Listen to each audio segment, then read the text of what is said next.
The afternoon sun filtered through the tall windows of La Belle Maison, casting geometric patterns across the marble floors. It was one of those upscale restaurants that thrived on discretion and exclusivity, the kind of place where conversations were measured in hushed tones, and every detail from the folded napkins to the distance between tables spoke of careful cultivation. Maya adjusted her apron for the third time that hour, her fingers trembling slightly as she smoothed the fabric. 6 months into this job, and she still felt the weight of inadequacy every time she stepped onto the dining floor. The other servers moved with practiced elegance, their smiles effortless, their postures perfect. Maya tried her best, but her body always betrayed her shoulders slightly hunched from years of carrying burdens too heavy for someone her age. Hands roughened from work that had started long before this polished environment. At 24, she carried herself with a quietness that others often mistook for timidity. It wasn't fear exactly. It was the learned behavior of someone who had been made small by circumstances, who had discovered that taking up less space sometimes meant enduring less pain. Her uniform was always impeccable, pressed with care in her tiny apartment each morning before dawn. It was one of the few things she could control. "Table 7 needs attention, Marcus," the floor manager said as he passed her. His tone wasn't unkind, but it carried the professional distance that reminded Maya she was replaceable. Everyone here was replaceable. Table 7 sat by the window, the best position in the restaurant, reserved for their most valued clients. Maya had served this particular guest before. Mr. Ashton Carver III, as his reservation always read, though the staff simply called him the Carver account in their internal communications. Mid-40s, impeccably dressed, and possessed of the kind of confidence that came from never having heard the word no mean anything permanent. As Maya approached, she noticed he wasn't alone today. A younger man sat across from him, early 30s, with similar features softened by youth. His son, perhaps. The resemblance was undeniable, though the younger man's expression held something the father's didn't. A hint of discomfort, quickly masked. "Good afternoon, gentlemen," Maya said, her voice steady despite the familiar flutter of anxiety in her chest. "May I start you with something to drink?" Ashton didn't look up from his phone. "Scotch, the Macallan 25. And make sure it's served properly this time. Last week, the temperature was off." Maya hadn't served him last week, that had been Jennifer, but she nodded. "Of course, sir. And for you?" She turned to the younger man, whose eyes met hers briefly, before darting away. "Just water, please," he said quietly. "Still or sparkling?" "Still is fine." As Maya turned to leave, Ashton's voice cut through the ambient restaurant noise. "And tell whoever's in the kitchen that if my steak isn't perfect today, I'll be speaking with the owner directly. I don't pay these prices for mediocrity." "I'll make sure they know, sir," Maya replied, keeping her expression neutral. In the service station, she carefully prepared the scotch, checking the temperature twice, ensuring the glass was spotless. Her hands didn't shake. They never did when she was focused on a task. It was only in the moments before and after, in the anticipation and the aftermath, that her body revealed what she tried so hard to hide. When she returned to the table, both men were engaged in what looked like a tense conversation, conducted in the hushed tones of people who didn't want to be overheard. "Can't keep doing this," the younger man was saying. "It's been years, Dad. At some point you'll learn that sentimentality is a luxury we can't afford." Ashton interrupted, accepting his scotch from Maya without acknowledgement.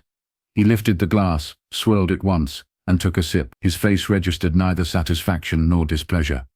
Just the blank assessment of someone for whom nothing ever quite measured up. Maya placed the water before the younger man, who offered her a small, apologetic smile.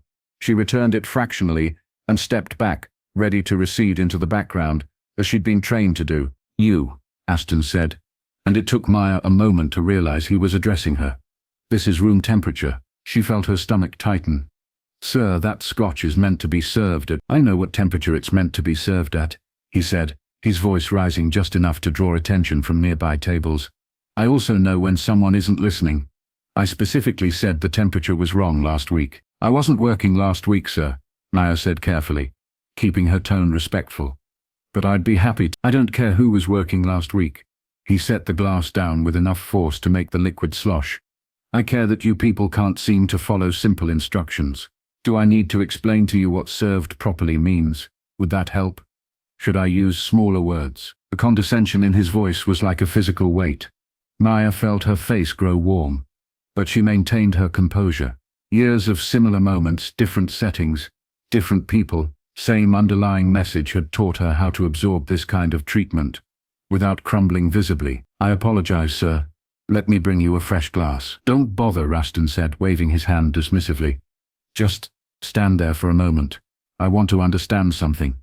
He leaned back in his chair, studying her with the clinical interest of someone examining an interesting specimen. "How much do you make in a year, working here?" The question landed like a slap. Maya's throat constricted. That's not really. "Humor me," he said. "Rough estimate. 20,000? 30? "Dad," the younger man interjected, his discomfort now plainly visible. "This isn't." "I'm having a conversation, Daniel," Ashton said without looking at his son. His eyes remained fixed on Maya, waiting. Maya stood very still, her hands clasped in front of her. She could feel the attention of other diners, the curious glances of her co-workers.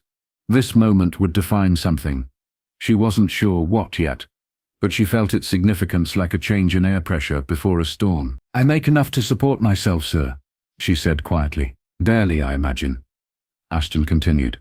"Living in some cramped apartment, taking the bus to work, counting every dollar, and yet you stand here, in this restaurant where a single meal costs more than your weekly salary, and you presume to tell me about how scotch should be served." He shook his head, a smile playing at the corners of his mouth. "Not cruel, exactly, but thoroughly dismissive. Do you understand how absurd that is? You've probably never even tasted what you're serving." Maya's fingers tightened around each other, her knuckles whitening. She wanted to speak, to defend herself, but the words wouldn't come. What could she say that wouldn't cost her this job? What truth could she tell that wouldn't make everything worse? "The temperature is standard for that particular scotch," she finally managed, her voice barely above a whisper.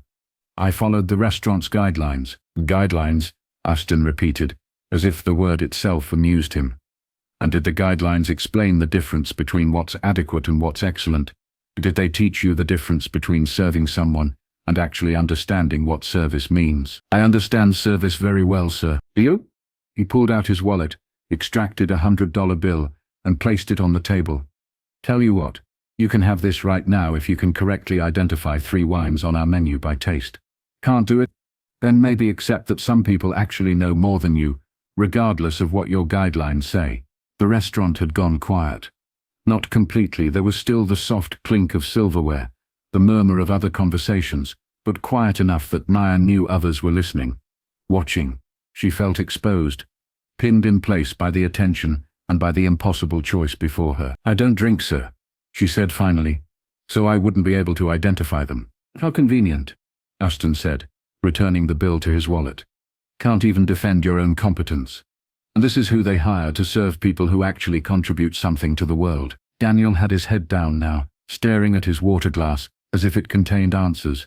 His jaw was tight. One hand gripped around the glass stem, so firmly, Maya thought it might snap. "Your judgment of my contribution to the world is noted, sir," Maya said, and there was something new in her voice now, not defiance exactly, but a kind of quiet dignity that surprised even her. "Is there anything else I can get for you?" Ashton's eyes narrowed. "Yes, you can get me a server who doesn't speak back when being corrected." The words hung in the air between them. Maya felt something shift inside her chest, a small, subtle movement, like a door closing on a room she'd been trapped in for too long. "Shout at me again," she said, her voice low but clear, and this ends. The silence that followed was complete. Even the ambient restaurant noise seemed to pause, as if the building itself was holding its breath. "Excuse me?" Ashton said, his voice dangerous. "You heard me, sir." Maya's hands had stopped shaking. Her heart was racing, but her voice remained steady. "I have served you with respect since you arrived. I have listened to your complaints, apologized for perceived failures, and maintained my professionalism despite your treatment of me. But I will not stand here and be spoken to as if I'm less than human, because I work for my living rather than inherit it." "You have no idea," Ashton started, half rising from his chair. "I know enough," Maya interrupted, and somewhere in the back of her mind she registered that she was probably ending her employment with these words. But she found she couldn't stop. "I know that money doesn't give you the right to humiliate others. I know that your wealth doesn't make your words less cruel or your behavior less shameful. And I know that if you raise your voice to me again, I will walk away from this table, from this job if necessary, Because some things are more important than a paycheck. Ashton stood fully now, his face flushed with anger, and something else surprise. Perhaps that someone like her would dare. Enough. Daniel had spoken, his voice cutting through his father's building rage. He stood as well, placing himself slightly between Maya and Ashton. Dad, enough. She's right. Stay out of this, Daniel. Ashton warned. No, Daniel said. And there was something in his expression. Maya couldn't quite read pain. Recognition, something old and unresolved. I've stayed out of things for too long. I've watched you treat people like this my entire life. And I've said nothing because it was easier. Because I told myself it wasn't my place. Because I was afraid of your disapproval. He turned to Maya, and his eyes were filled with an apology that seemed to encompass more than this single moment. I'm sorry, for him, for myself, for all of it. Daniel, sit down, Ashton commanded, but his son didn't move. Her name, Daniel said quietly, is Maya. The use of her name, which he couldn't have known unless he'd looked at her name tag, which meant he'd actually seen her as a person, rather than a function, struck something deep in Maya's chest. She blinked rapidly, fighting back the sudden sting of tears. How do you, Maya started, then stopped, studying Daniel's face more carefully. There was something familiar about his features, about the sadness in his eyes. But she couldn't place it. I don't know you, Daniel said, as if reading her confusion. But I know someone like you, someone I hurt very badly, a long time ago. Someone who deserved better than what she got from me and my family. Ashton made a sound of disgust. You're not seriously bringing her up? That girl, Daniel said, his voice hard now, was the best person I've ever known. And I destroyed her because I was too weak to stand up to you. Too concerned with what people would think, too afraid of losing the comfortable life you'd built for me. He pulled out his wallet, but instead of money, he withdrew a photograph, worn at the edges from handling. He looked at it for a long moment, before placing it on the table where Maya could see it. The woman in the photograph was young, early 20s, maybe with a bright smile and eyes full of hope. She stood in front of a small cafe, wearing an apron not unlike the one Maya wore now. The photo was several years old, judging by the clothing and the quality of the image. Her name was Sarah, Daniel said softly. We met in college. I was struggling academic probation, drinking too much, lost and angry at the world. My father had cut me off financially to teach me a lesson. He glanced at Ashton, whose expression had gone cold and closed. Sarah worked 3 jobs to put herself through school. She had nothing, but when she saw someone in pain, she helped. She tutored me, made sure I ate, listened when I needed to talk.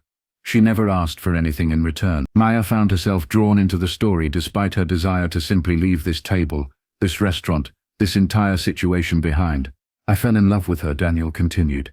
Real love, not the shallow thing I thought was love before or since. She was genuine in a way I'd never encountered. She cared about people, about making the world better in small, tangible ways. She wanted to be a teacher, to work with underprivileged kids. She believed in things. And yet you left her, Maya said quietly, understanding dawning. Daniel nodded, his jaw tight. My father found out. He gave me a choice. My inheritance, my position in the family business, my entire future as he'd planned it. Or Sarah, he made it very clear that if I chose her, I would be cut off completely. No second chances, no reconciliation. I would be starting over with nothing. So you chose the money, Maya said, and there was no judgment in her voice. Only sad recognition. I chose cowardice, Daniel corrected. I told myself I was being practical, that love couldn't pay bills, that Sarah would understand. I convinced myself that it was the rational choice, that sacrificing one person's happiness for financial security was somehow the adult thing to do. He picked up the photograph, looked at it again. I broke up with her 3 weeks before graduation. Told her I'd met someone else, someone more suitable. The look on her face, he trailed off, unable to continue for a moment. When he spoke again, his voice was rough. Within 6 months, I was engaged to Melissa Thornton, daughter of one of my father's business associates.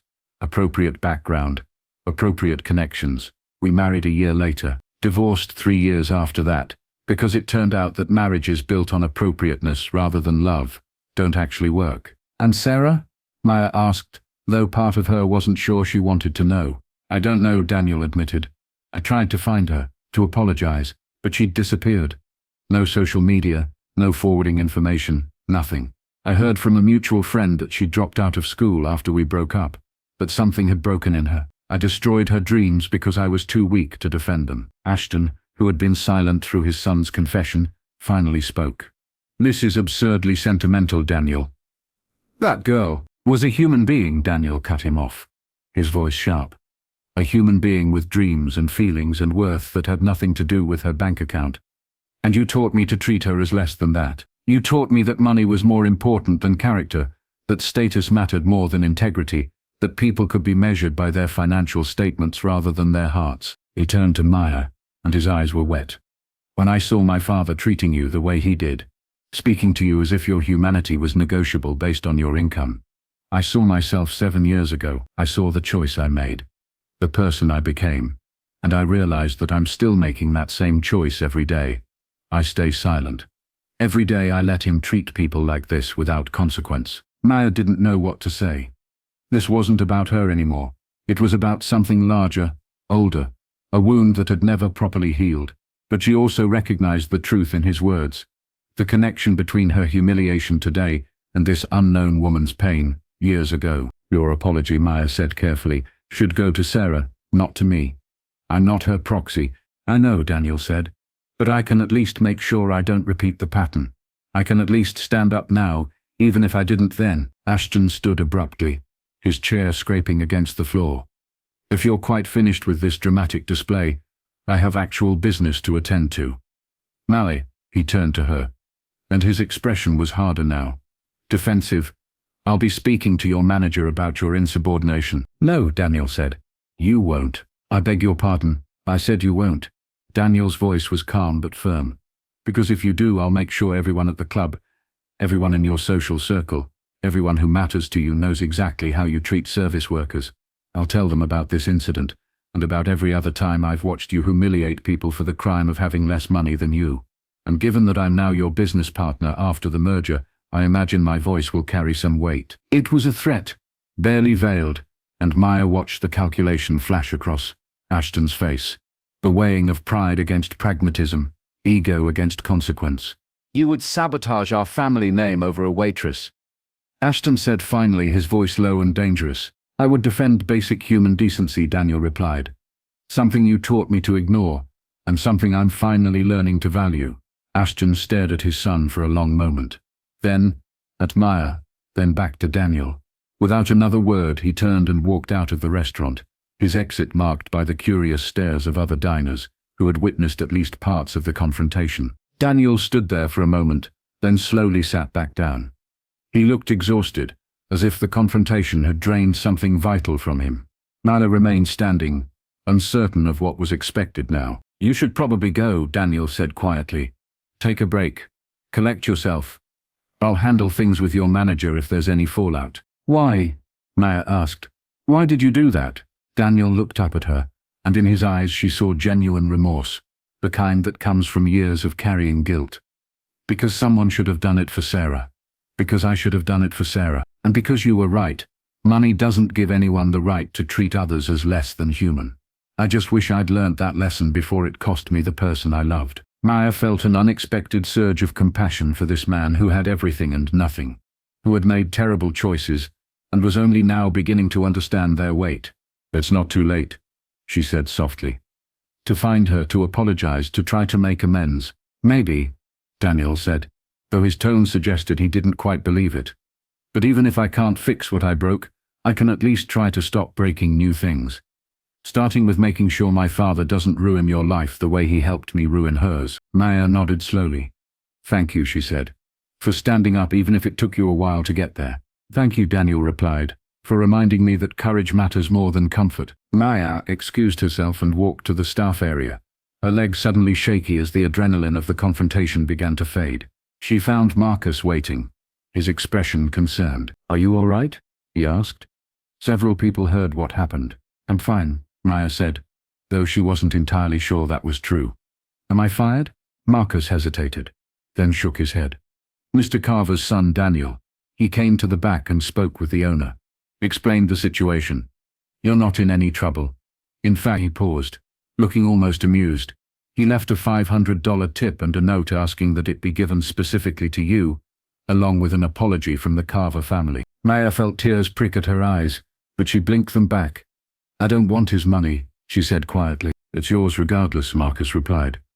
"What you choose to do with it is up to you." Later that evening, after her shift ended, Maya sat in the small park near her apartment building, the envelope containing Daniel's tip in her bag.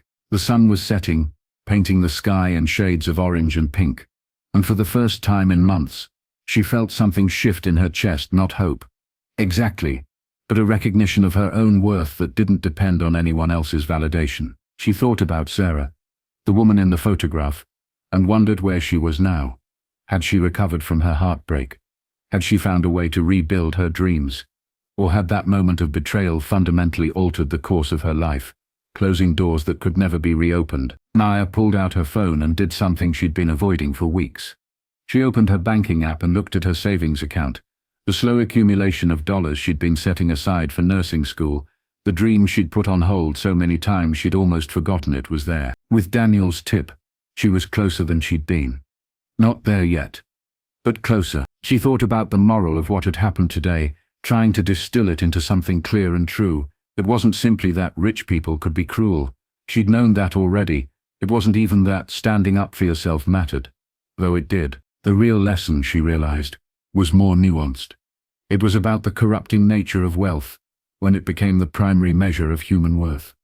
Ashton Carver had become someone who couldn't see past dollar signs to the humanity beneath. His money had blinded him to empathy, had convinced him that his financial success gave him the right to diminish others. But Daniel's story revealed something equally important, that this corruption wasn't inevitable, that even someone raised in that environment, taught those values, could choose differently. It required courage, certainly, and it often came too late to undo the harm already done. But it was possible. The question wasn't whether you had money. The question was whether you let money define your character, your relationships, your understanding of human worth. Ashton had failed that test. Daniel was still struggling with it. And Maya, in her own small way, had passed it by, refusing to accept that her dignity was negotiable. She thought about Sarah again, and on impulse, she pulled out the note Daniel had left with the tip. On the back, in addition to his apology, he'd written, "If you know anyone named Sarah Martinez, mid-20s, studied education at Providence College, please tell her that Daniel Carver is looking for her." Not to make excuses, but to finally apologize properly. Maya stared at the note for a long time. She didn't know Sarah Martinez. She probably never would, but she understood in a deep and personal way the kind of pain that Daniel's betrayal had caused, the feeling of being valued, then discarded when someone decided you weren't worth the cost of keeping. She made a decision. She would take Daniel's tip money and add it to her savings for school. She would continue working, continue building toward her future, continue refusing to let anyone's assessment of her worth, positive or negative, define her own sense of self. And if she ever encountered Sarah Martinez, or someone like her, she would tell them that they deserved better. That true wealth wasn't measured in bank accounts, but in integrity, compassion, and the courage to defend human dignity, even when it cost something. 3 weeks later, Maya was surprised to see Daniel return to the restaurant, this time alone. He was seated in her section, and when she approached his table, he looked up with a hesitant smile. "Hi," he said. "I wasn't sure you'd still be working here." "Where else would I be?" Maya asked, though her tone was gentler than her words. "I don't know. I thought maybe." He trailed off, then shook his head. "I'm glad you're here. I wanted to thank you again, properly this time, when my father wasn't around to contaminate the moment." Maya set down a glass of water, her movements careful and measured. "You don't need to thank me. I was defending myself, not doing you a favor." "I know," Daniel said, "but your defense helped me understand something I'd been avoiding for years. I've started therapy, actually, working through some things about my relationship with my father, about Sarah, about the choices I've made." "That's good," Maya said, and meant it. "Genuine growth is worth more than inherited wealth." Daniel smiled slightly at that. "I've also been working with a private investigator, looking for Sarah. No luck yet, but I'm not giving up. I owe her a real apology, even if it doesn't change anything." Maya nodded. "I hope you find her, and I hope she's found her own peace, whether that includes forgiving you or not." "So do I," Daniel said quietly. Then, after a pause, "Can I ask you something? That day when you stood up to my father, weren't you afraid of losing your job?" Maya considered the question carefully. "Terrified," she admitted. "But I realized that there are worse things than losing a job. Losing yourself, for instance. Losing the ability to look at your reflection and respect what you see there." "That's what Sarah said to me," Daniel said softly. "The day I broke up with her, she said, 'Someday you'll look in the mirror and realize you sold yourself for a price, and you'll wonder if it was worth it.' She was right." "Was it?" Maya asked. "Worth it?" Daniel shook his head slowly. "Not even close. I have money, status, all the things my father wanted for me. But I don't have integrity. I don't have real relationships. I don't have the person I could have been if I'd made different choices." He looked up at Maya with eyes that held genuine pain. "That's what wealth can do, if you let it. It can convince you that it's the most important thing, right up until you realize you've traded everything that actually mattered to obtain it." Maya felt a wave of sadness for him. For Sarah, for everyone who'd ever been hurt by the corrupting influence of money, unchecked by empathy. "It's not too late," she said again, "to become someone different, to make choices that reflect who you want to be, rather than who you've been." "I'm trying," Daniel said. "Starting with this." He pulled an envelope from his jacket pocket and placed it on the table. "This is a donation, in your name, to the Nursing Scholarship Fund at the community college. I asked around discreetly and learned you've been saving for school. This won't cover everything, but it might help." Maya stared at the envelope, emotions warring within her. Pride told her to refuse, to insist she didn't need his charity. But pragmatism whispered that dreams sometimes required accepting help from unexpected sources. "Why?" she asked, finally. "Because I can't change what I did to Sarah," Daniel said. "But I can maybe help someone else achieve their dreams instead of abandoning them. Because money should be used to build people up, not tear them down. Because you reminded me that character matters more than capital, and I want to become someone whose character is worth something." Maya picked up the envelope slowly, feeling its weight. "Thank you," she said quietly. This means more than you know." "Just promise me something," Daniel said. "When you become a nurse, when you're helping people and making a difference, remember that you did it through your own effort and determination. This is just a small boost. The real achievement will be yours." "I promise," Maya said. And then, surprising herself, she added, "And if you find Sarah, tell her that someone she's never met believes she deserves all the apologies you can offer, and more. Tell her that her worth was never determined by your choice to recognize it, or not." Daniel nodded, his eyes bright with unshed tears. "I will. Thank you, Maya, for everything." After he left, Maya stood for a moment, holding the envelope, thinking about the strange chain of events that had brought her to this moment. She thought about Ashton Carver's cruelty and Daniel's redemption arc. She thought about Sarah Martinez and the dreams that had been broken by someone's cowardice. But mostly, she thought about the lesson that had been reinforced through all of this. That true wealth had nothing to do with money.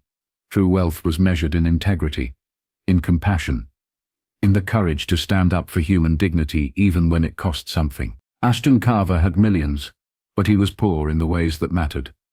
Daniel was learning slowly and painfully to value character over capital, and Maya, with her modest salary and her hard-won savings, understood that she was richer than either of them in the qualities that defined a life well lived. She tucked the envelope into her apron and returned to work, carrying with her a quiet confidence that no amount of money could buy, and no cruel words could diminish. She had discovered, in that moment of confrontation, that her dignity was not negotiable. That realization was worth more than any inheritance, any trust fund, any measure of material success. Money, she understood now, was simply a tool. It could be used to build or to destroy, to elevate or to humiliate. The choice lay not in its possession, but in the character of those who wielded it. And character, true, genuine character, couldn't be bought, inherited, or faked. It could only be cultivated through choices made in moments when integrity cost something, when compassion required sacrifice, when standing up for what was right meant risking what was comfortable. In the end, the moral was clear and simple, yet profound. Money cannot buy character, loyalty, or respect. True wealth lies in compassion, humility, and integrity. Those who understand this are rich regardless of their bank balance. Those who don't are poor no matter how much they possess. And the greatest tragedy is not poverty of pocket, but poverty of spirit, the kind that comes from measuring human worth in dollars, rather than dignity, from valuing status over substance, from choosing comfort over courage. Maya had been humiliated by a billionaire, but she had walked away with her dignity intact. Daniel had everything money could buy, but he was still searching for the one thing he'd lost, his self-respect. And somewhere out there, Sarah Martinez was living a life shaped by betrayal, carrying wounds that money couldn't heal and apologies might not mend. The real ending, Maya thought, wasn't about any of them individually. It was about the choice that each person faced when confronted with the option to value people over profit, character over capital, integrity over inheritance. Some, like Ashton, never learned. Some, like Daniel, learned too late. And some, like Maya herself, learned the hard way but came through with their humanity intact. That was the story worth telling, not of perfect people making perfect choices, but of flawed humans navigating a world that too often measured worth in the wrong currency, and occasionally, beautifully, choosing to measure it differently. As the sun set over the city and the restaurant filled with evening diners, Maya continued her work with quiet grace, carrying with her the understanding that she was wealthy in ways that mattered, and that no amount of cruelty from those who possessed money without character could take that away. The title had warned, "Shout at me again." And this ends. And something had ended. Not her job, not her dignity, but the silent acceptance that wealth granted authority over human worth. In its place, something new had begun. The recognition that respect must be earned through character, not purchased through currency, and that true power lies not in the ability to humiliate others, but in the courage to defend their humanity and your own.